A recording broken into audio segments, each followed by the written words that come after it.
საღამომშვიდობისა პირდაპირ ეთერშია მთავარი აჭარაში გადაცემა, რომელშიც ყოველ სამშაბათს განსხვავებული აქცენტებით გესაუბრებით ქვეყანასა და რეგიონში მიმდინარე მხოლოდ მთავარ ამბებზე. მე ვარ ჟურნალისტი ლაშა ზარგინავა და დღევანდელ გადაცემაში წარმოგიდგენთ. უწყვეტი აქციები და მისი შედეგი. საზოგადოებაში კიდევ ერთხელ გააქტიურდა კითხვა, ვინ გამოიფიტა გრძელვადიან პროცესში. პროტესტი თუ ხელისუფლება, რას ფიქრობენ აქციების ორგანიზატორები და როგორ ხედავენ მოვლენათა განვითარების სცენარს. სამოქალაქო პროტესტი და მასში პოლიტიკოსების გააქტიურების რესურსი, სიფრთხილე, კოორდინაციის ნაკლებობა თუ ელექტორატის უნდობლობა, სადარაში ხედავენ პრობლემას ახალგაზრდები. ვინ მიიღებს და ვინ არა მონაწილეობას თვითმმართველობის არჩევნებში, განსხვავებული პოზიციები ოპოზიციაში და საკითხთან დაკავშირებული გაუგებრობა პროევროპულ პარტიებში, რას ურჩევენ პოლიტიკოსებს, ექსპერტები. პასუხი ყველა კითხვაზე გადაცემის დასკვნით ნაწილში, ხოლო მთავარი და მნიშვნელოვანი გადაცემაში მთავარი აჭარაში. თქმის 6 თვეა ქვეყანაში არ წყდება პროტესტის ტალღა. ქუჩები, უნივერსიტეტები, საკონსტიტუციო სასამართლოს წინ გამოსული ადამიანები და დედაქალაქის ცენტრში ყოველდღიური შეკრება. ეს არ არის სრული ჩამონათვალი იმ ლოკაციებისა, სადაც პროტესტი ნახეთ და ვხედავთ მართალი ადამიანების შემცირებული რაოდენობით, მაგრამ მაინც. სწორედ ამიტომ კითხვა, რომელიც სულ უფრო ხშირად გვესმის, განსაკუთრებით ბოლო პერიოდში, ამ პროცესებთან დაკავშირებით არის ის თუ ვინ დაიღალა და გამოიფიტა უფრო მეტად ამ დროის განმავლობაში, ხელისუფლება თუ პროტესტი.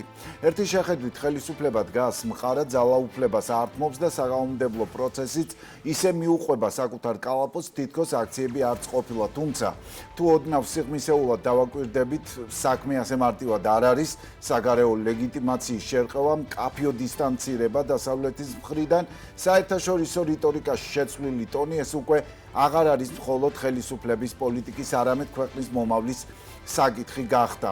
მეორე მხარეს დგას პროტესტი და მისი შედეგი. დიახ, მან ვერ შეძლო კორექტივების შეტანა ხელისუფლების ქმედებებში, გადაწყვეტილებებში, მაგრამ შეძლო მთავარი საზოგადოების მნიშვნელოვანი ნაწილის მობილიზაცია.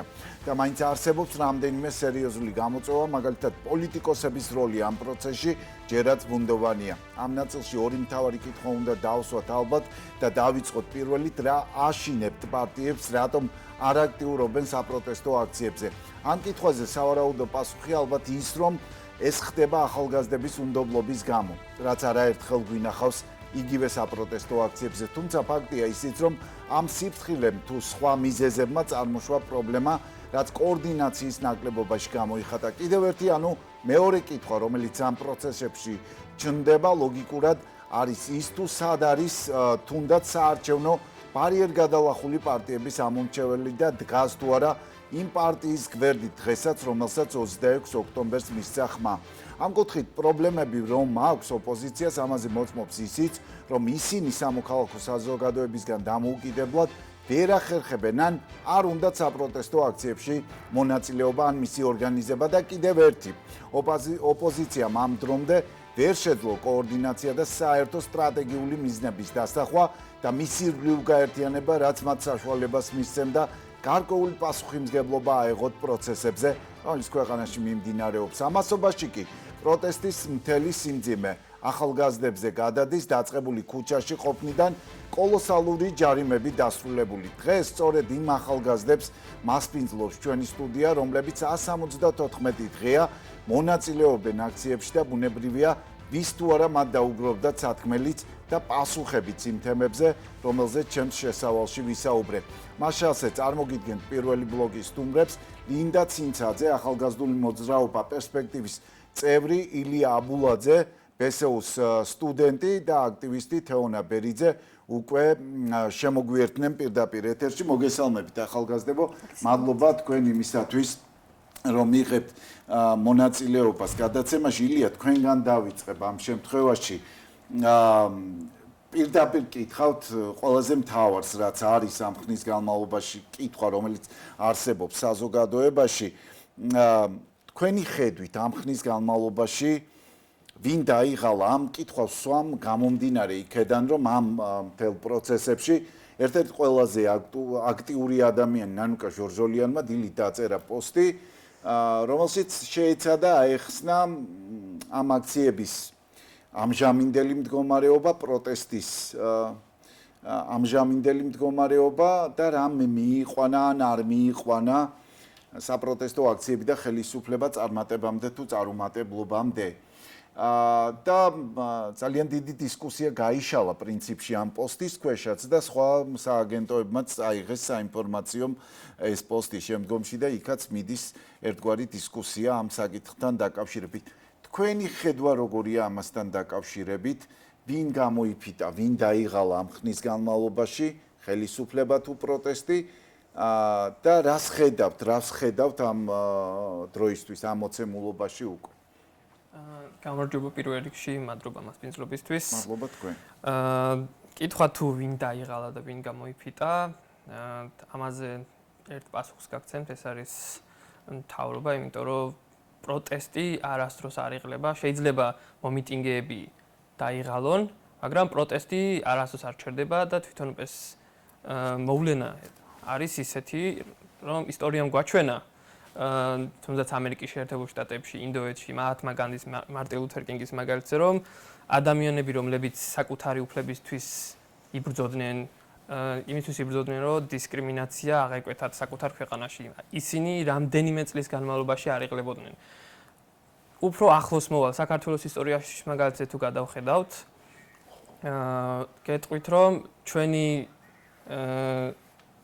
წინაპრები ილია ჭავჭავაძე, ნიკო ნიკოლაძე და ის თერგდალეულები, რომლებიც იბრძოდნენ საქართველოს მომავლისთვის. აი რამდენიმე წლის განმავლობაში ბევრი მაგალითად აჯანყებაც ჩაიშალა, რაც ისტორიაში ისწავლება, თუმცა შეიძლება აღარ უკვე ამოიღეს ლიტერატურებიდან. ეს ყველაფერი გვაჩვენებს, რომ პროტესტი არის უწყვეტი და თუ დღეს მე გამაჩუმებენ და ვეღარ ვიტყვი ჩემს სათქმელს, ხვალ ჩემი მეგობარი ან ვიღაც სხვა ქალაქში სხვა ადამიანი იტყვის ჩემს სათქმელს. რაც უფრო მეტი უკმაყოფილება გრძელდება, ეს მით უფრო დიდ პრობლემებს ქმნის რეჟიმში და სისტემაში და ვფიქრობ, ეს უფრო ფიტავს და აცარიელებს სისტემას, იმიტომ რომ თავი აღარ არის. მოდით ეს ნანუკა არ იყო გამონაკლისი ხო ილია ამ თემასთან დაკავშირებით ჩვენ გვინახავს იგივე ჯგუფები, აქტიური ჯგუფები, რომლებიც ორგანიზებას უწევდნენ და უწევენ პროტესტს, სხვა საორგანიზაციო საკითხებში აქტიურად არის. და ორგანიზებას პროტესტს არ უწყობდა, ორგანიზებას აკეთებდა, რომ ადამიანების ჯარიმები დაფარულიყო აქ. არა, ჯგუფებზე ვსაუბრობ ამ შემთხვევაში დაიტოვე იგივე, სადაც არაერთხელ გვინახავს გამოქვეყნებული პოსტი იმასთან დაკავშირებით, რომ მცირე რაოდენობის ადამიანი გამოვიდა იგივე რუსთაველთან და გულისწყდა ამასთან დაკავშირებით, ხო? თორე ვინ რას აკეთებდა ეს ძალიან კარგად ვიცი, მით უმეტეს ნანუკას შემთხვევაში და ფონდების შემთხვევაში, ხო? აი, რით არის გამოწვეული ეს? ხალხი დაიღალა, მაშინ ახალგაზრდები დაიღალა, არ ვიცი, სხვა ადამიანები დაიღალნენ.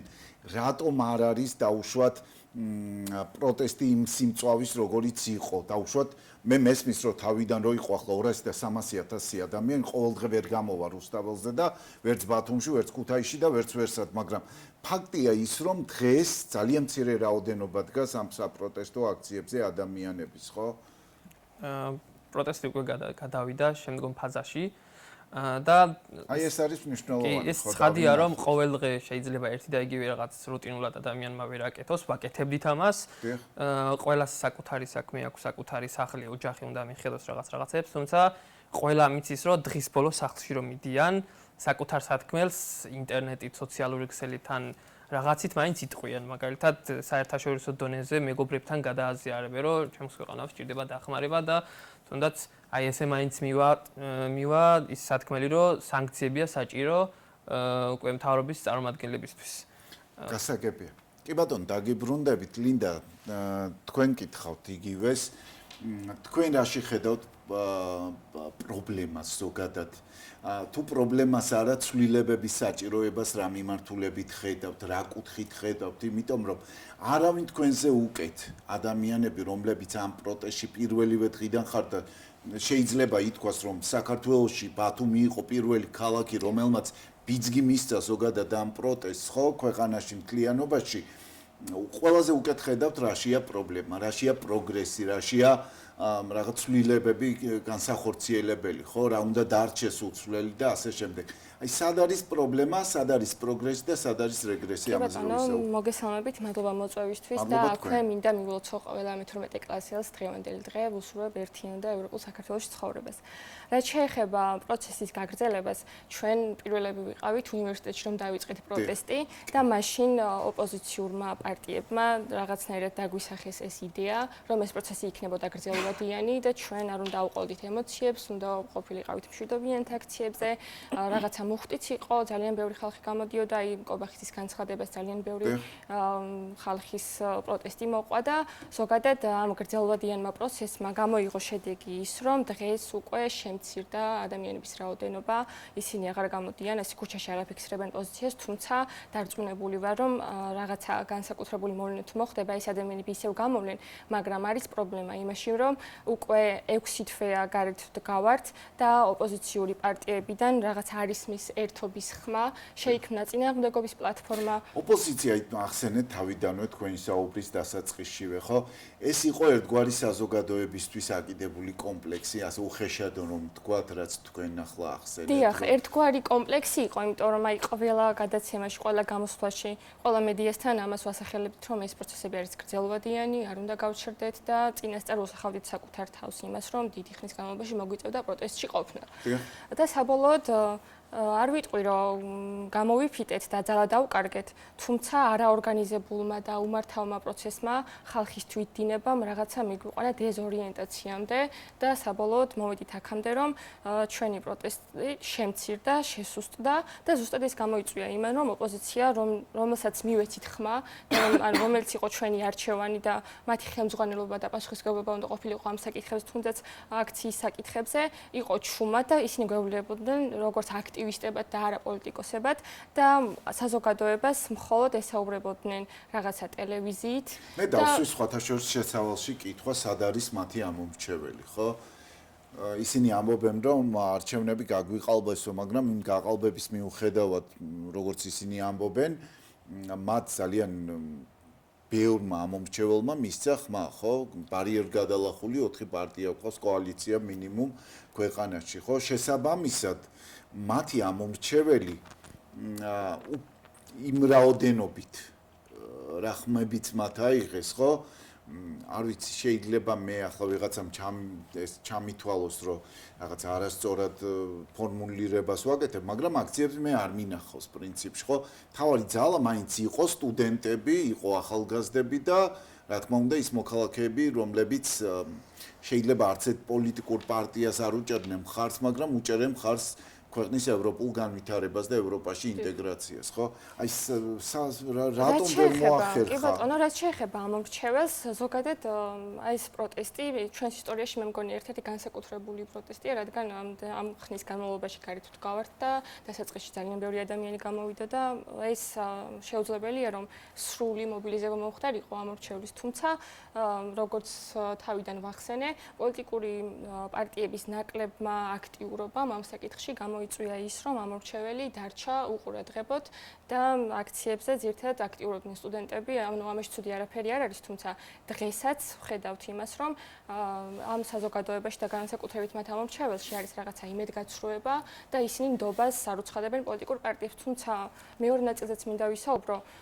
თავიდან არასამთავრობო ორგანიზაციებიც განსაკუთრებით სკეპტიკურად იყვნენ განწყობილები პოლიტიკური პარტიების მიმართ და ჩვენთანაც, სტუდენტებთანაც რაღაცნაირად ესეთ დამოკიდებულებები იყო, რომ პოლიტიკური პარტიები არიან არასანდოები და რაღაცნაირად ხდებოდა მათი ჩამოშორება ამ პროცესებს, ამიტომაც ერთგვარი კომპლექსი პარტიების მიმართაც ვიყიდეთ და თუ მაგალითად ჩვენი ბათუმის მაგალითი იყო, აი სტუდენტები რო გამოვიდით, იქ იყვნენ 4-ვე ოპოზიციური პარტიის ახალგაზრდები და ჩვენც არაპარტიული ახალგაზრდები, არანაირი კომუნიკაციის პრობლემა არ გქონია და ჩვენ შევძლებთ ერთად მუშაობა ყოველგვარი კომპლექსის გარეშე. თუმცა აი რაღაც შეხვედრები თუ იმართება, რაღაცა კონფერენციები, არასამთავრობო ორგანიზაციების დაგეგმილი, რაღაცნაირად ესეთი რიტორიკა არის. ეს ხვარი ხელოვნურად გავლებულია, ანუ ჩვენ ვიცით და ხვდებით იმას, რომ ქვეყანაში პოლიტიკური ცვლილებები პოლიტიკოსების გარეშე წარმოუდგენელია, ხო, ნებისმიერი აქციების და პროტესტის ფარგლებში, ხო?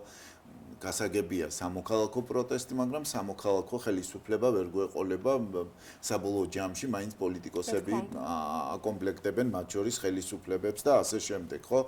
აი რატომ მოხდა ამ ზღვარის გავლება და მე გადავალ თეონასთან და ეს ზღვარის გავლებაც ერთია და მეორეც დაშლილი საზოგადოების მართვა და დაშლილი მდგომარეობა, რაც დღეს გვაქვს რეალურად, არის ბიძინა ივანიშვილის საქმე და ამ ყველაფერში ანუ მარტო ერთი მხარის დანაშაული არ არის, როგორც ვახსენე აქ დანაშაულები არიან პოლიტიკური პარტიებიც, არასამთავრობო ორგანიზაციებიც, სამოქალაქო საზოგადოების წევრებიც, რადგან ისინი ანუ ვერ ახერხებდნენ ერთად რაღაცა საერთო აზრზე შეჯერებას, ყველა ერთმანეთს განსჯი და რაღაცა ეგოების დაკმაყოფილების მომენტი იყო და საბოლოოდ ესე 2000 ნაწილად დავიშალეთ და ამ მრჩეველთანაც რომელიც არ გამოდიოდა აქციებზე ჩანს ეგრე რომ ვართ მილიონ ნაწილად დაშლები და რაღაცა არ არსებობს იმედი. ანუ ნდობა სამცირებს. ნდობა, რა თქმა უნდა, ნდობა სამცირებს და რაღაცა დემორალიზებულ საზოგადოებად გადავიქცით. გასაგებია ლინდა თქვენი მოსაზრება, თეონი თქვენთან გადმოვალ შეკითხვით ფაქტობრივად მონათესავე შეკითხვით გადმოვალ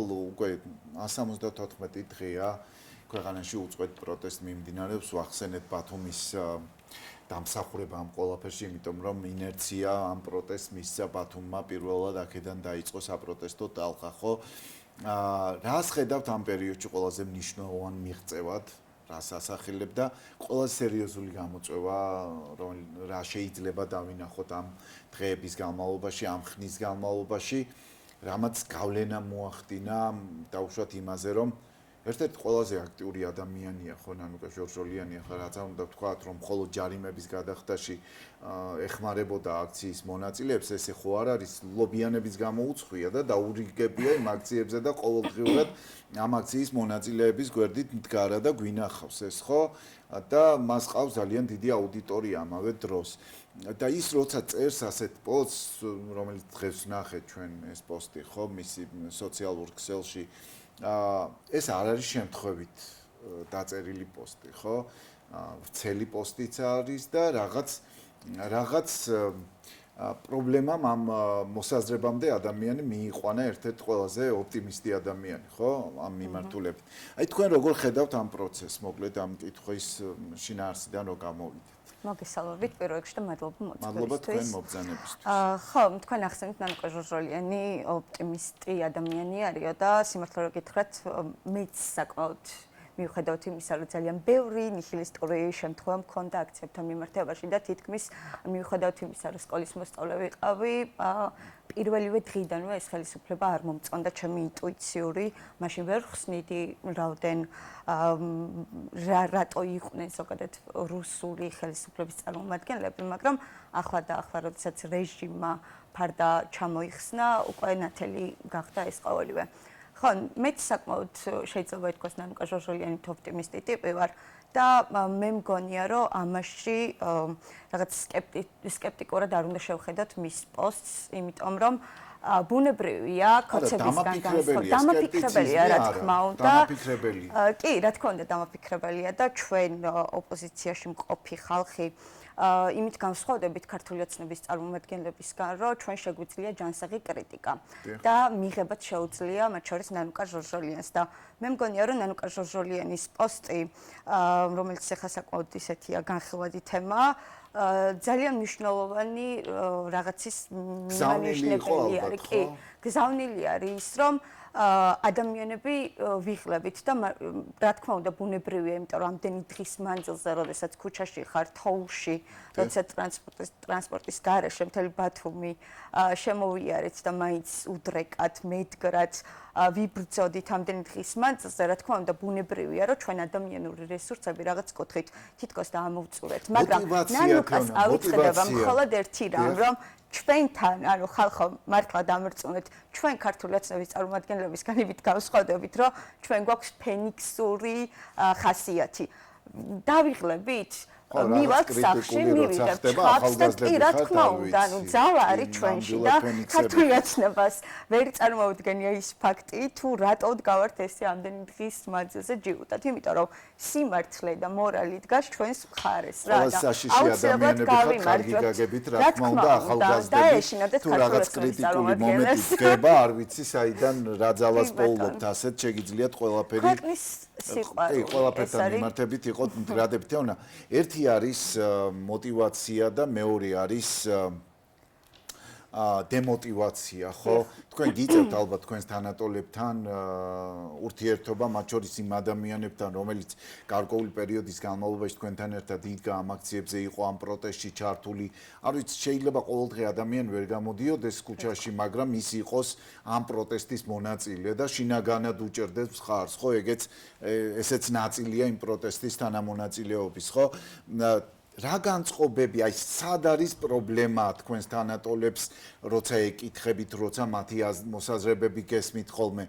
მე ყოველთვის ვამბობ, რომ ყველაზე ხშირად თუ ვინმეს უნდა მოусმინოთ ახალგაზრდებს, იმიტომ რომ უფრო გულწრფელ პასუხს ვერავისგან ვერ მივიღებთ.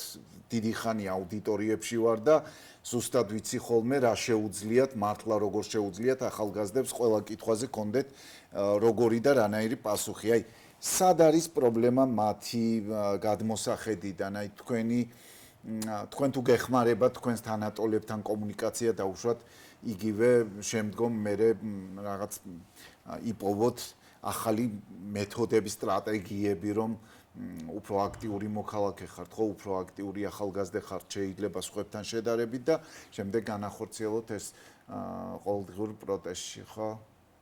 დიახ, თავი მოტივი ალბათ ის არის, რომ ჩემს ირგვლივ მყოფ ახალგაზრდებს უთხრა, რომ ჩვენ არ გვაქვს დემოტივაციის დრო და არ გვაქვს ნიჰილიზმში ჩავარდნის დრო.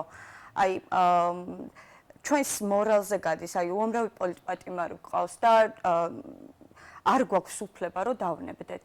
და აი როგორც მარია რესას წიგნი, რომელიც ძალიან პოპულარულია. დიახ, რა თქმა უნდა, აი მარია რესას ციტატა შეიძლება ძალიან ნიჰილისტურ განწყობაზე იყო, რაღაც ჩამოგენგრეს ყველაფერი, იმედი გქონდეს დაკარგული, მაგრამ თავარი არის რომ ბრძოლა არ შეწყვიტო. და სწორედ ეს არის ჩემი მოტივი, ანუ რა თქმა უნდა ადამიანები ვართ და ვიღლებით, მაგრამ ქვეყნის სიყვარული ზე გრძნობა არის ჩვენთვის და ის ჯანსაღ გარემოში ცხოვრება.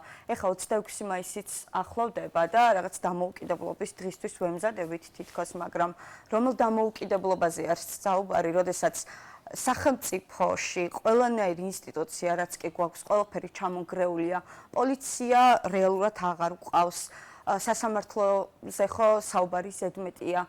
ეს ყოველივე უნდა გავიაზროთ, ანუ ჩვენი თავი ჩვენადვე გვეყუდნოთ ესევილიასაც აქვს ნათქვამი და დამოუკიდებელი მედია საშუალების ერთ-ერთი ყველაზე მნიშვნელოვანი მედია საშუალების მენეჯერი, ჟურნალისტი მზია ამაღლობელი დღეს არის პატიმარი და აბსოლუტურად აცდენილი რეალობისგან, სამართლიანობისგან მუხლით მას შეიძლება მიუსაჯონ ის სასჯელი, რომელიც არაადეკვატურია, რა თქმა უნდა, იმ მის ქმედებასთან, რომელიც მან ჩაიდინა, ხო?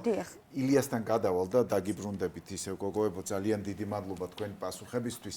ილია, თქვენთანაც აი ოპოზიციური პარტიების კოორდინაციის ნაწილში უნდა გკითხოთ აუცილებლად, იმიტომ რომ საუბრობდით იმასთან დაკავშირებით, რომ საბოლოო ჯამში ცვლილებები პოლიტიკოსების განსახორციელებელი, ასე ვთქვათ, მათი საკეთებელი საქმეა. რამდენად ხედავთ ახალგაზრდებში, თქვენს თანატოლებში, თქვენ თავში რომ დაფიქრდეთ იმ ნდობას, რომელმაც პოლიტიკოსები უნდა აღჭურვოს უფლებით, რომ და ლეგიტიმაციით ამ ქვეყანაში გარკვეული ტიპის ცვლილებები განახორციელონ და რამდენად ხედავთ მათ ლინდა საუბრობდა პრობლემაზე ორგანიზების პერიოდში, რამდენად რაღაც ზღვარი გაივლო პოლიტიკოსებთან და ეს შემთხვევით არ ხდება, ხო? ჩვენ ყველამ ძალიან კარგად ვიცით, რატომ ვავლებთ ამ ზღვარს, რაღაც წითელ ხაზებს, ხო? აი რამ უნდა წაშალოს ეს წითელი ხაზები, ეს ზღვარი, რომ ერთგვარი რაღაც კოორდინაცია მოხდეს უკვე და შესაბამისად შედეგზე იყოს ორიენტირებული ყოველი ქმედება, რომელსაც პროტესტის პერიოდში ვხედავთ. კი ბატონო, ეს ისეთი კითხვაა, ამ კითხვაზე პასუხს გაგცემთ, რომ როდესაც მოვიდა საქმე იმაზე, რომ ყველა ოპოზიციური პარტია უნდა გაერთიანებულიყო წინა საარჩევნო თუნდაც და აქ აღარ მახსოვს ზუსტად რომლები იყვნენ, თუმცა რამოდენიმე ოპოზიციური პარტიამ უარი განაცხადა გაერთიანებას. მაშინ, როდესაც საქმე ეხება ქვეყნის მომავალს და ქვეყნის კონსოლიდაციას, რატომ არ შეიძლება რომ გაერთიანებაც არ იყო პრინციპში, კოორდინაცია იყო, ხო? ხო. ხო შეიძლება რომ გადადო რაღაც ცოტა ხნით, თუნდაც ეს პოზიცია იყოს, თუნდაც ეს საკუთარი ეგოიზმი იყოს. აი, სწორედ ამ მომენტში დაიწყო უკვე დაგსაქსვა, დაყოფა პარტიების და როდესაც ჩვენზე კარგად იცით თქვენ რომ როდესაც უკვე პარტია იცვლის გეზს, თავისი ამომრჩევლით ცდილობს რომ რაღაცნაირად გაამართლოს საკუთარი პარტია.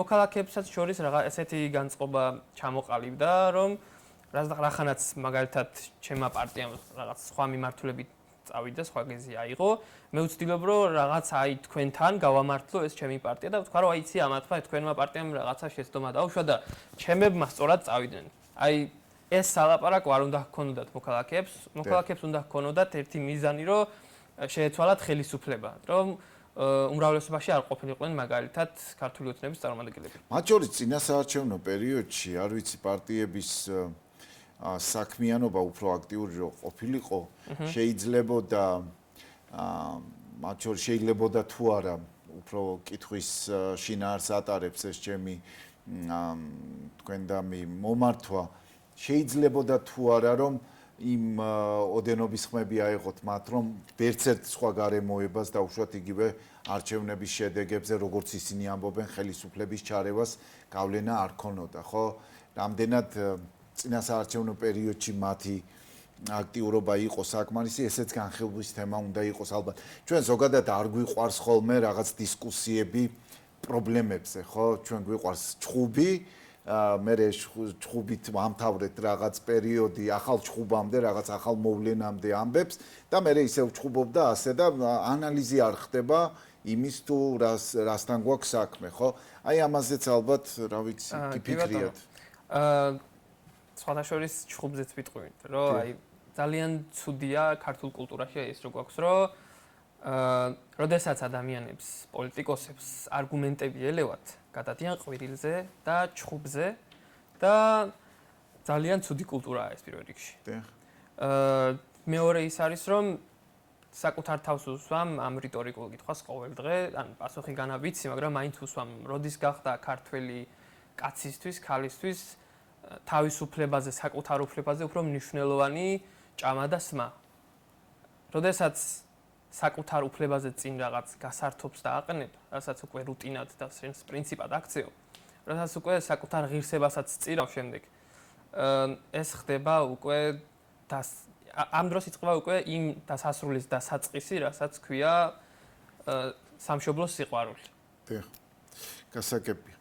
გასაგებია ლინდასთან გადავალ. ლინდა ძალიან მნიშვნელოვანია ჩვენ ასევე ვისაუბროთ ამ სიტუაციიდან გამოსავალზე და ზოგადად გამოსავალზე არის ეს პოლიტიკური კრიზისი და ამ პოლიტიკური კრიზისის რაც არ უნდა განვერიდოთ პოლიტიკას ამ პოლიტიკური კრიზისის მსხვერპლი ხდება ყველა ის ადამიანი რომელიც ამ ქვეყანაში ცხოვრობს. რამდენად გაინტერესებს პოლიტიკა და რამდენად არ გაინტერესებს არ აქვს მნიშვნელობა, ხო? შესაბამისად ჩვენ უნდა მოქალაქეებმა მათ შორის მით უმეტეს თქვენმა აქტიურმა ახალგაზრდებმა უნდა ეძებოთ გზები ალბათ როგორ შეიძლება ამ კრიზისის დაძლევა სად ხედავთ გამოსავალს ამაზე ფიქრი ალბათ ძალიან ბევრს ფიქრობთ ამაზე ბევრს მსჯელობთ აქტიურები ხართ სად ხედავთ ამ გამოსავალს თქვენ კრიტიკულად უდგებით ძალიან ბევრი მიმართულებით და ეს განასხვავებს კარგ მოქალაქეს პასიური მოქალაქისგან და ეს არის ძალიან კარგი რასაც თქვენ საუბრობთ აქ ამ ეთერში მაგრამ ამავე დროს ძალიან მნიშვნელოვანია რომ ამ გამოსავალზეც კონდეთ ნაფიქრი. კი ბატონო, წინასაარჩევნო კამპანიასაც შევეხები და ვიტყვი რომ ზოგადად რეგიონები ყოველთვის იჩაგრებიან და ამ ხალხში მუნიციპალიტეტებთან ანუ არავის არ აქვს კომუნიკაცია, რაც შეეხება გზებს, აი მე და ჩემმა მეგობრებმა გადავწყვიტეთ რომ პროტესტი გადავიტანოთ სხვა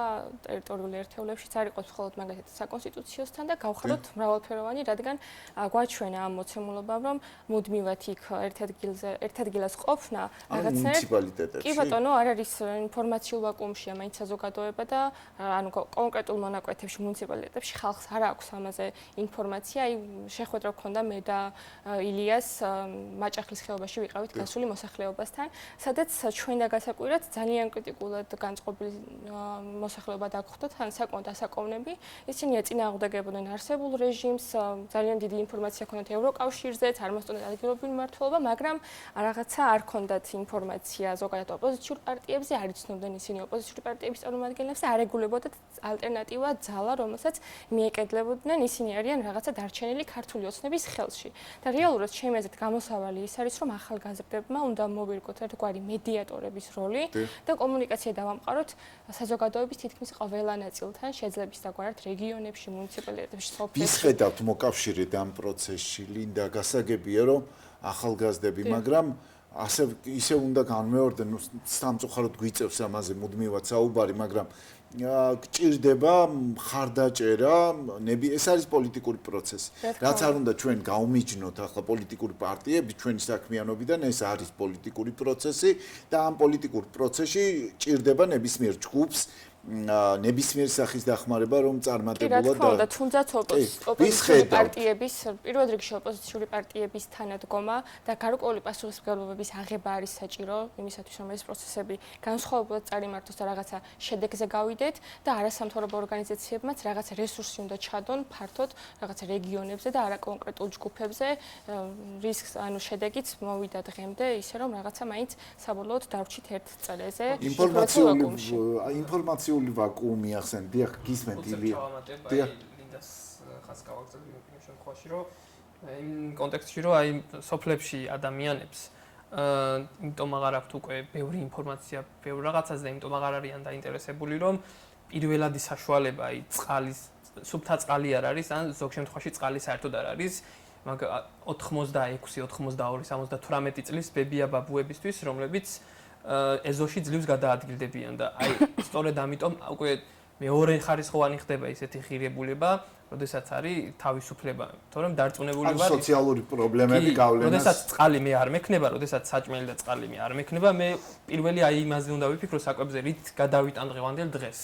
კი ბატონო. და ხშირად დავამატებ იმასაც, რომ ოპოზიციური პარტიები სკეპტიკურად არიან განწყობილები ამ საზოგადოების მიმართ, ფიქრობენ, რომ მათთან მუშაობას არ აქვს აზრი და აქაც ძალიან დიდ შეცდომას უშვებენ და ადგილობრივი თვითმმართველობის არჩევნები მოდის და ჩვენ ცალსახა პასუხი ოპოზიციისგან არ აგვაქვს, ჯერ ისინი მიიღებენ თუ არ მიიღებენ მონაწილეობას, ამაზე გვექნება პირდაპირ ჩართვა უკვე ექსპერტთან თქვენი ბლოგის დასრულების შემდეგ და საინტერესოა რას გვეტყვის ექსპერტი და მის მოსაზრება კანდელაკის ამოქალ კულტურის საერთაშორისო ცენტრის ხელმძღვანელი საუბრებს ამასთან დაკავშირებით, რომელიც მთელი ცხოვრება ამ თვითმმართველობებს იკვლევს და ძალიან საინტერესო იქნება მის მოსაზრებები, მაგრამ მანამდე აი თქვენი მოსაზრებაც ამ უართან დაკავშირებით ნაწილის და თანხმობასთან დაკავშირებით მეორე ნაწილის როგორ ხედავთ? აი როგორც ვახსენე, ისინი ახლაც კი არ მუშაობენ საზოგადოებასთან და როგორც თვითმმართველობის არჩევნებზე გასვლა ამოცემულობით, რაც არ არის საზოგადოების დაკვეთა და არ არის ლეგიტიმური,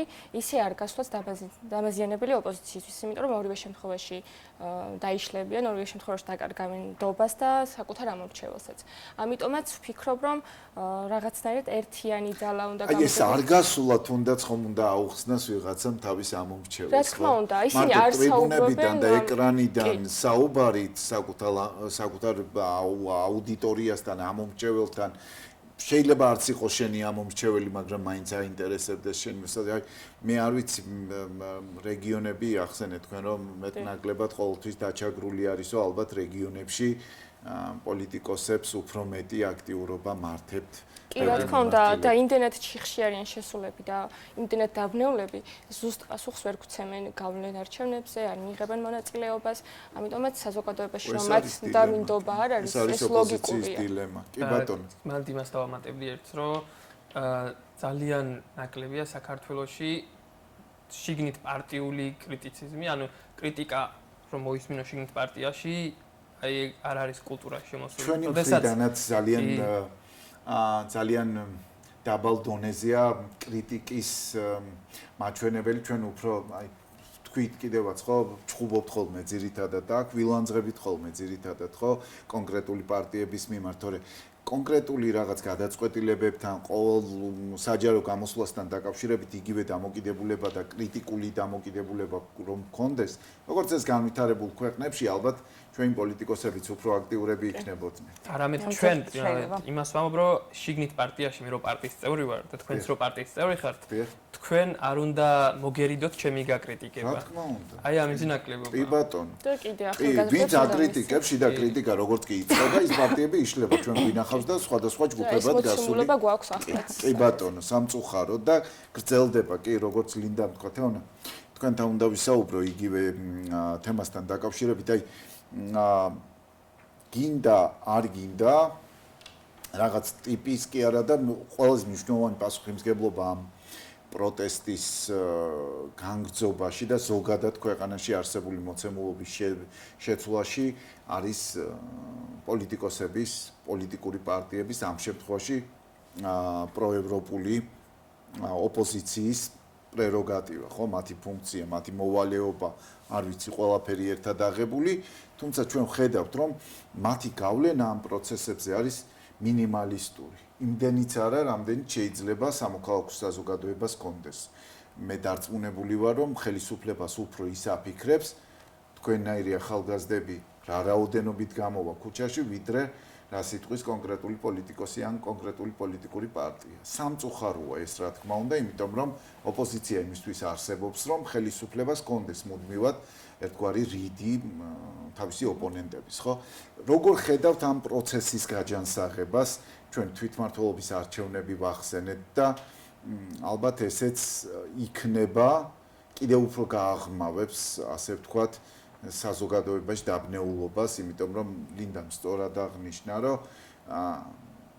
არ მონაწილეობა თუ მონაწილეობა, რა ვიცი, ყველაფერი უნდა აუხსნათ ალბათ საზოგადოებას და მით უმეტეს რეგიონებში, სადაც კრიტიკული ინფორმაცია და უშუალოდ ინტერნეტთან ხელმისაწვდომობა ისეთი არ არის და არ ვიცი, ეს ტელევიზიებიც ვიცით, რომ პოლარიზებულია მკვეთრად, ხო? ამ პირობებში როგორ ხედავთ თქვენ ჩვენი მოქალაქეების როლს, ოპოზიციის როლს და სად ხედავთ ამ პროტესტს მომავალში? კი ბატონო, მე მინდა დავიწყო იქიდან, რომ 2012 წლიდან მოყოლებული დღემდე ქართული ოცნება ყოველთვის გვეუბნებოდა ახალგაზრდებს და გვესაუბრებოდა იმაზე, რომ პოლიტიკა ბინძური საქმეა და თქვენ არ ჩაერთოთ, ჩვენ თვითონ მივხედავთ ყოველივესე, მაგრამ ფაქტია, რომ ისინი იმათმა ვერ მიხედეს უფრო მეტიც, ანუ ჩვენ რაც გვინდოდა და რის გამოც წინა ხელისუფლება გადაირჩიეს, იმაზე უარეს აკეთებენ რეალურად.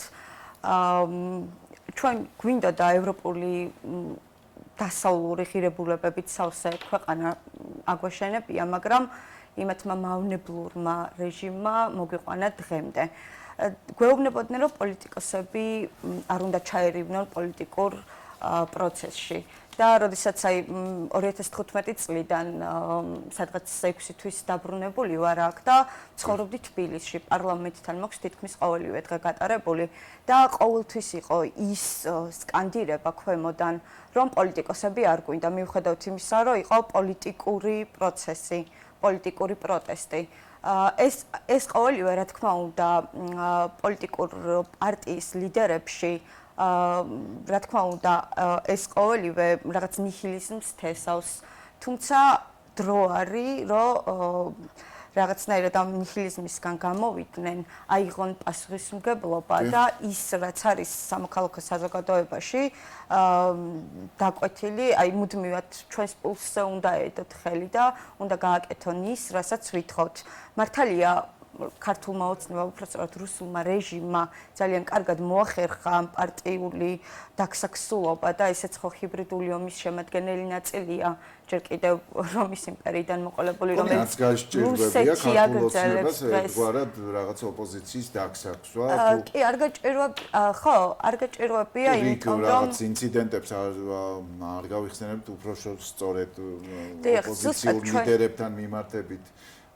რეპრესიულ რაღაც მექანიზმებს, ხო, მათ შორის დაპატიმრებაც გვინახავს, ხო? რა თქმა უნდა, არ გაჭირვებია, იმიტომ რომ მათი მიზანიც ეს იყო, რომ რაღაც სახელმწიფოებრიობა გაექროთ და ქვეყანაში, სადაც ოპოზიციური პარტიები არიარსებებენ და სხვა შორის რამდენიმე დღის წინ კანონიც მიიღეს, ხო, თუ კი ნაციონალური მოძრაობის წევრი იყავი, შენ საერთოდ გაგაქრობენ, ანუ უნდათ რომ ერთპარტიული მმართველობა მოიყვანონ. არ არის წინასაარჩევნო ისა არის სიმპტომები, დანაპირები გვაქვს, რომ ამ პარტიას როგორც დანაშაულებრივ პარტიას გააქრობენ თუმცა პირადად ჩემთვის დანაშაულებრივი პარტია საერთოდ არ არის, იმიტომ რომ ასოცირების ხელშეკრულება ხო სხვა შორის რომელსაც დღემდე ქართული ოცნება მიწერს რეალურად წინა ხელისუფლების მმართველობის დროს დაიწყო და უბრალოდ 2015 წელს რა თქმა უნდა ქართული ოცნების ჩათვლით გარკვეული პერიოდი და გარკვეული დემოკრატიული სვლები მათ აქვთ, რა თქმა უნდა, თავიანთ საქმიანობაში, მაგრამ წინა ხელისუფლებასაც ჰქონდა შეცდომები გამოუსწორებელი, მათ შორის იმიტომაც გავუშვით 2012 წელს. დასმა სამწუხაროდ ხელისუფლებიდან და ჩვენ არ გვინდა რომ იგივე შეცდომებით ვიცხოვროთ იმ ქვეყანაში, რომელიც ძალიან გვიყვარს. მადლობა თქვენ ახალგაზრდებო, თქვენი იმედი გვაქვს. რომ თქვენ იქნებით ყოველთვის სადარაჯოზე და ფხიზლად დემოკრატიის და ევროპული ღირებულებების, ამიტომაც ვართ იმედიანად. მოკლედ კიდევ ერთხელ მადლობა ყველა თქვენგანს, ლინდა ცინცაძე, ახალგაზრდული მოძრაობა პერსპექტივის წევრი, ილია აბულაძე, ბათუმის სახელმწიფო უნივერსიტეტის სტუდენტი და თეონა ბერიძე, აქტივისტი იყვნენ ჩვენი სტუმრები. ვაგრძელებთ გადაცემას, ოპოზიცია ისევ დილემის წინაშეა, მიიღოს თუ არა მონაწილეობა თვითმმართველობის არჩევნებში. იმ ფონზე, როცა ოპოზიციური სპექტრის ნაწილი კვლავ ბოიკოტის რეჟიმშია და არ აღიარებს 2024 წლის საპარლამენტო არჩევნების შედეგებს, დღის წესრიგში ერთ-ერთი მთავარი საკითხი ადგილობრივ არჩევნებში მონაწილეობა კვლავ პასუხგაუცემელია. კოალიცია ცვლილებებისთვის ერთ-ერთი ლიდერი ნიკა მელია სწორედ ამ თემაზე საუბრობს ღიად, მისი თქმით ახლა არ არის დრო პოლიტიკური ბუნდოვანებისთვის და ორაზროვანი მესიჯებისთვის. მელიას შეფასებით ოპოზიციურმა პარტიებმა მკაფიოდ უნდა თქვან მონაწილეობენ თუ არა თვითმმართველობის არჩევნებში და რომელი სტრატეგია აქვთ მომდევნო თვეებისთვის. მისივე თქმით, საზოგადოებას არა მხოლოდ უფლება, არამედ სრული საფუძველი აქვს ამ კითხვაზე მიიღოს პირდაპირი პასუხი. ნიკა მელიას უპასუხეს დღეს ამ მოსაზრებასთან დაკავშირებით კოლეგა ოპოზიციურმა პარტიებმა. ზოგი მათგანი ამბობს, რომ თვითმმართველობის არჩევნებზე საუბრის დრო ჯერ არ დამდგარა და ამ თემაზე განცხადებას მაშინ გააკეთებენ, როცა ეს პოლიტიკურად მიზანშეწონილი იქნება. მეორე ნაწილი კი ამბობს, რომ ნებისმიერი სცენარისთვის მზად არიან ოპოზიციური ბანაკის ბუნდოვანი პოზიცია, როგორც ჩანს, სიურპრიზი არ ყოფილა მართველი გუნდისთვის, სადაც ქართულ ოცნებაში აცხადებენ, რომ ოპოზიცია კვლავ გაურკვევლობაშია და რაც არ უნდა გადაწყვიტონ, მართველი გუნდი დარწმუნებულია ადგილობრივ არჩევნებს ისევ მოიგებს. მნიშვნელოვანია, რომ ოპოზიციამ ერთიანი და მკაფიო სტრატეგია ჯერ ვერ ჩამოაყალიბა. ამ ფონზე კი პოლიტიკურ ასპარეზზე ჩნდება კითხვა, როგორ აპირებს ოპოზიცია მოქალაქეებთან კომუნიკაციას, როდესაც მათ წინასაარჩევნო გეგმებზე ჯერ თვითონაც არ აქვს შეთანხმებული პასუხი. წინასწარი შეფასებით თვითმმართველობის არჩევნების შესაძლოა იქცეს შემდეგი დიდი პოლიტიკური დაპირისპირების არენაც, სადაც გადაწყდება არა მხოლოდ ადგილობრივი მმართველობის ბედი, არამედ მთლიანი ოპოზიციური დღის წესრიგის სანდოობა და ეფექტურობაც. ამ თემაზე ვისაუბრებთ გადაცემის დასკვნით ნაწილში კოტე კანდელაკთან ერთად. ის გახლავთ სამოქალაქო კულტურის საერთაშორისო ცენტრის ხელმძღვანელი და ექსპერტი თვითმმართველობის საკითხებში. ბატონ კოტე, მოგესალმებით. მადლობა თქვენ გადაცემაში მონაწილეობისთვის. ლაშა გამარჯობა, მადლობა მოწვევისთვის. კი ბატონო, ბატონ კოტე, მოდი დავიწყოთ ყველაზე მნიშვნელოვანით, ვუახლოვდებით მოკლედ ერთ-ერთ მთავარ ამბავს მოახლოებულ თვითმმართველობის არჩევნებს. ქართული ოცნება ამბობს, რომ ეს არჩევნები ჩატარდება და ყველა მუნიციპალიტეტს მოიგებს. ოპოზიციაში გაურკვევლობა, ნაწილს მიაჩნია, რომ პარტიამ ყველა არჩევნებში უნდა მიიღოს მონაწილეობა, ნაწილი კი ამბობს, რომ ქართული ოცნების მიერ დადგმულ სპექტაკლში მონაწილეობას დღევანდელ პოლიტიკურ რეალობაში რამდენად მნიშვნელოვანია არ მიიღებენ. რამდენად მნიშვნელოვანია ოპოზიციის მონაწილეობა თქვენგან გვაინტერესებს თვითმმართველობის არჩევნებში? საერთოდ არის თუ არა მნიშვნელოვანი და რა სტრატეგიული შედეგი შეიძლება ჰქონდეს ბოიკოტს ამ არჩევნებში არ მონაწილეობას? ნებისმიერ შემთხვევაში, როდესაც ჩვენ გვაქვს ნორმალური საარჩევნო გარემო, ნორმალური სიტუაცია ქვეყანაში, რა თქმა უნდა, პოლიტიკურმა პარტიებმა უნდა მიიღონ მონაწილეობა და სასურველია, რომ ოპოზიცია სუყეთ იყოს წარმოდგენილი მუნიციპალიტეტებში. არ აქვს მნიშვნელობა ეს ოპოზიცია, თქვათ, მართველი პარტია იქნება თუ თქვათ ოპოზიციაში მყოფი პოლიტიკური ძალები. სამწუხაროდ ჩვენ რო გადავხედოთ თვითმმართველობის არჩევნების ისტორიას, წინა არჩევნებს, სამწუხაროდ გარდა პირველი ორი გასული საუკუნეში ჩატარებული არჩევნებისა თვითმმართველობებში ჩვენ სამწუხაროდ ოპოზიციას ვერ ხედავთ. იქიდან გამომდინარე, რომ გარემო საარჩევნო სისტემა ისე არის მორგებული მართლ პარტიაზე, რომ იქ ოპოზიციის ადგილი არ რჩება ხოლმე. მცირე გამონაკლისი იყო წინა თვითმმართველობის არჩევნებში, რამოდენიმე მუნიციპალიტეტში, სადაც ოპოზიციამ მეტნაკლებად წარმატებას მიაღწია.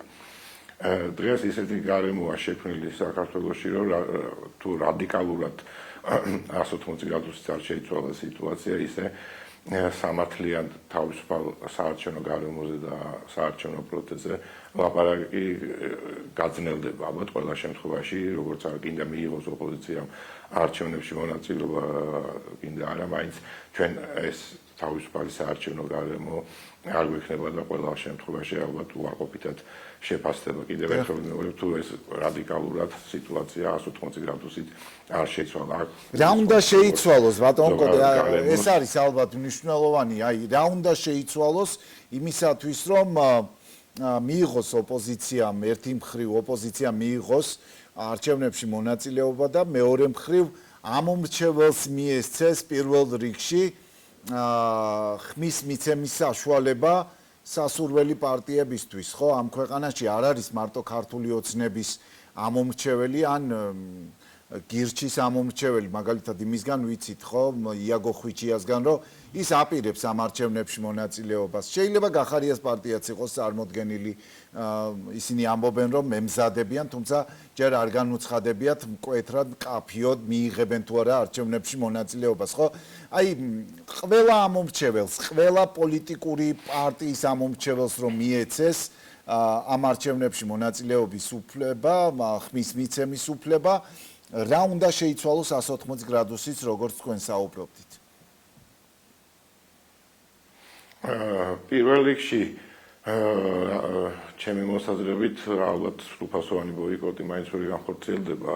გარკვეული პარტიები, როგორც თქვენ აღნიშნეთ, მაინც მიიღებენ მონაწილეობას, მაგრამ როგორც აღნიშნე, ეს არ შექმნის იმის წინაპირობას, რომ ჩვენ კონკურენტულ არჩევნებზე ვისაუბროთ. რა უნდა შეიცვალოს პირველ რიგში?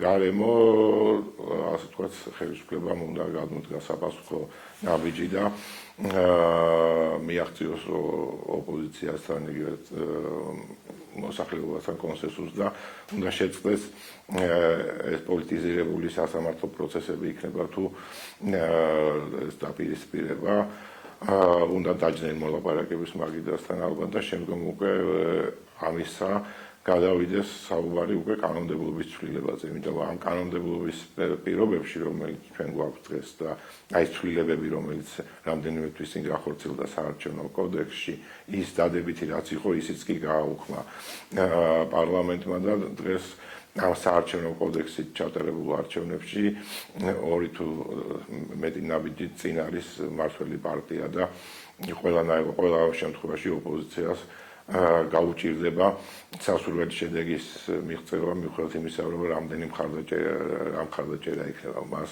და რა უპირატესობა იქნება მართლ პარტიასთან ელექტორატის კუთხით.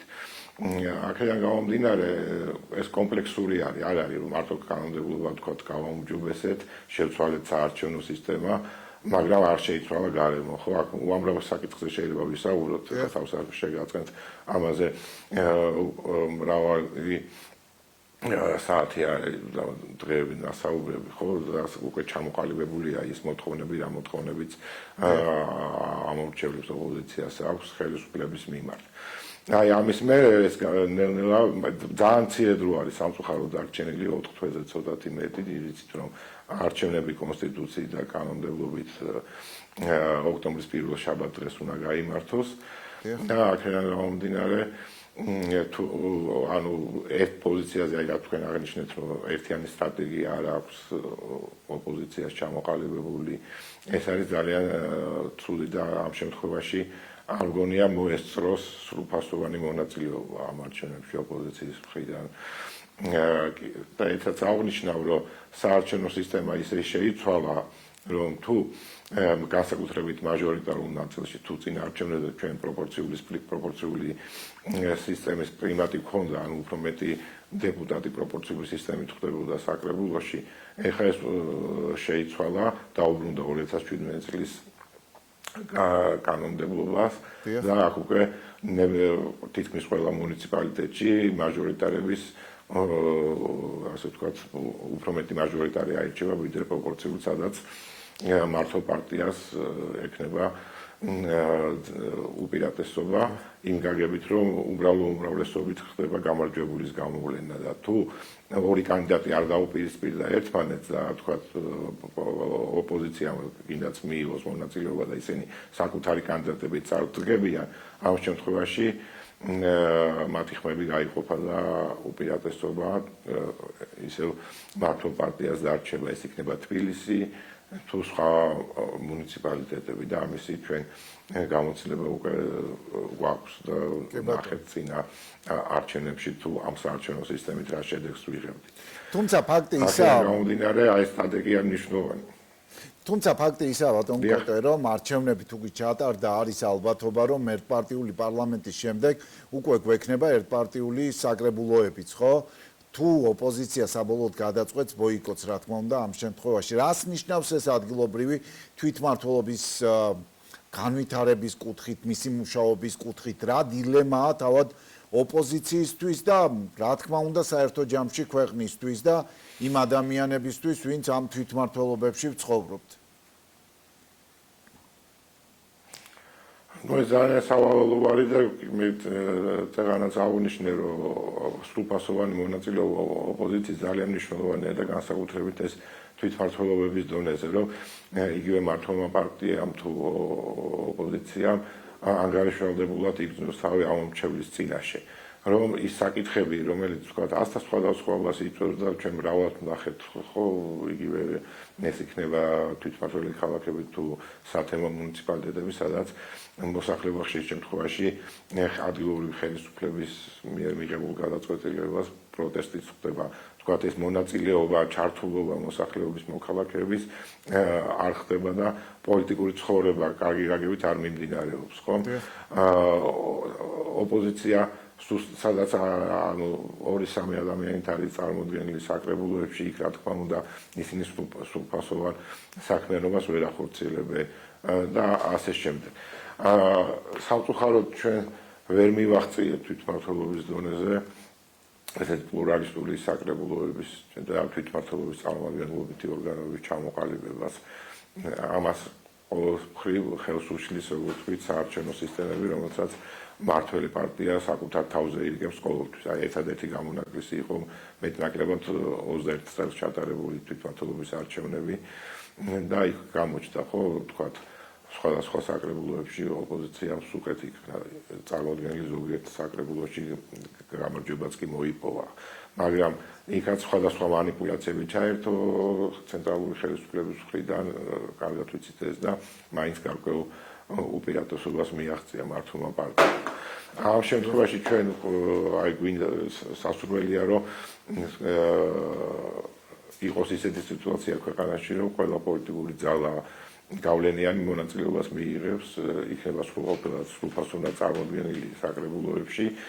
ეს არ არის მარტო ცალსახად ოპოზიციის გასაკეთებელი, როგორც თუ ეს ორხრივი არის და ამაზე მართველი პარტია უნდა დათანხმდეს და კონსენსუსი იქნეს მიღწეული ამ შემთხვევაში, რაც დღესდღეობით წარმოუდგენლად მიმაჩნია და არანაირი წინაპირობა იმისი, რომ რაღაცა მოლაპარაკება შედგეს და რაღაც გარკვეულ კომპრომისებზე მოხდეს წასვლა ორივე მხრიდან არ ჩანს. მე არ მახსენდება არც ერთი ეს ბოლო წლების გარდა აი წინა წლებში სიტუაცია, როდესაც ვთქვათ, იყო ესეთი რთული სიტუაცია და რაღაც გარკვეულ კომპრომისებზე არ მომხდარიყო და კონსენსუსი არ შემდგარიყო კონსენსუსი გარკვეულ საკითხებთან დაკავშირებით ეს იქნებოდა საარჩევნო სისტემა თუ ასე შემდეგ. ასევე კიდევ ერთი რომ ჩვენი საარჩევნო კოდექსი ძალიან აი ცვლილებებმა ძალიან გაართულა სამოქალაქო საზოგადოების ჩართულობა სადამკვირვებლო ორგანიზაციების საქმიანობა. ამაზეც რა სხვადასხვა ესეთი დამაბრკოლებელი ცვლილებები შევიდა კოდექსში, რომ ესეც ასე თქვა არასამართლიანი, არათავისუფალი გარემოს შეუწყობს ხელს. აქედან გამომდინარე, როგორც აღნიშნე, ეს კომპლექსური საკითხი არის და სამწუხაროდ მცირე დრო არის დარჩენილი, არ ვიცი, თქვა ოპოზიციას რა გეგმა აქვს ამ შემთხვევაში და შესთავაზებს, მაგრამ თუ რაღაც მოლაპარაკებები არ გაიმართა, კონსენსუსი არ იქნა მიღწეული, ისე მე პირადად ვერც მონაწილეობაში ვერ ხედავ ას კიდეც ყველა მიიღოს მონაწილეობა ამ გარემოში და ამ საარჩევნო კანონმდებლობით ოპოზიციას რაც არ უნდა მხარდაჭერა ქონდეს ამორჩევლის მინიმალური შანსი ექნება წარმატების მიღწევის თუ თქვათ ერთიანი სიით ასე ვთქვათ ერთიანად არ დაუპირისპირდება მართლ პარტიას. ამის ალბათობა ალბათ რთული წარმოსადგენია, იმიტომ რომ ოპოზიციის ეს დაქსაქსულობა არ იძლევა პერსპექტივაში ამის საშუალებას, ხო, ამის წარმოდგენის საშუალებას და დაახლოებით 2 წუთი გვაქვს კოტე დარჩენილი და აუცილებლად უნდა გკითხოთ იგივე ბათუმის და ქობულეთის მერების ვადაზე ადრე თანამდებობიდან წასვლა, მათ ნაცვლად მოვალეობის შემსრულებლის დანიშვნა, ისეთის როგორც მერის მოადგილეა. საბოლოო ჯამში ასეთ გადაადგილებებით ქართული ოცნება უკვე შეუდგა თუ არა წინასაარჩევნო კამპანიას, ეს არის თუ არა თქვენი თვალთახედვით უკვე სამზადისი ამ არჩევნებისთვის, თვითმმართველობის არჩევნებისთვის და ამ პროცესში მსგავსი საკადრო გადაადგილებებით არჩეულ მერებზე ვსაუბრობთ ხომ ამ შემთხვევაში იკარგება თუ არა ნდობა ამომრჩევლის მხრიდან ყველაზე მთავარი, იმიტომ რომ ეს ადამიანები იყვნენ არჩეული მერები და ეს რამდენად იმოქმედებს ქართული ოცნების შედეგზე დაუშვათ თუ ჩვენ ნახავთ არჩევნებს ოქტომბერში. ეს პირველი შემთხვევა არ ყოფილა გასულ წლებშიც ეს არჩევნების წინ მრავალი მერი გადამდგარა გახსოვს ბათუმშიც იყო ეს გამოცდილება ტრადიციად სამწუხაროდ ეს ჩვენ სამწუხაროდ გვაჩვენებს რომ ეს არის ამომრჩევლისადმი უპატივცემულობა ერთი რამოდენიმე თვე იყო დარჩენილი ხო არჩევნებამდე არანაირი მიზეზი თუ რატო გადადგნენ ასე ვთქვათ მერები არ დასახელებულა რომ ამორჩევლისთვის გასაგები ყოფილიყო ხო თუ ვთქვათ რაღაც დარღვევები ქონდა დანაშაული ქონდა ჩადენილი მაშინ შესაბამისი მსვლელობა უნდა მიცემოდა ხო საქმეს ვთქვათ მე მახსოვს რამდენიმე თვის წინ საკრებულო ისეთ მადლობებს ვხვდი და აი როდესაც ეს დიდწოლობა და სტიქია იყო ბათუმში მერც და ასეთი წარმატებულად შეფასდა მისი საქმიანობა და ესე უცბად გადადგომა. ეს ნუ ალბათ უფრო აი შიდა საკადრო ცვლილებებს უკავშირდება ხოლმე ყოველთვის, ხო, აჯარის მთავრობაში მოხდა ცვლილებებს. ეს რა თქმა უნდა შიდა რაღაც დაპირისპირებების თუ ასე ვთქვათ საკადრო საკითხები არის და ნაკლებად ალბათ არჩევნებს უკავშირდება.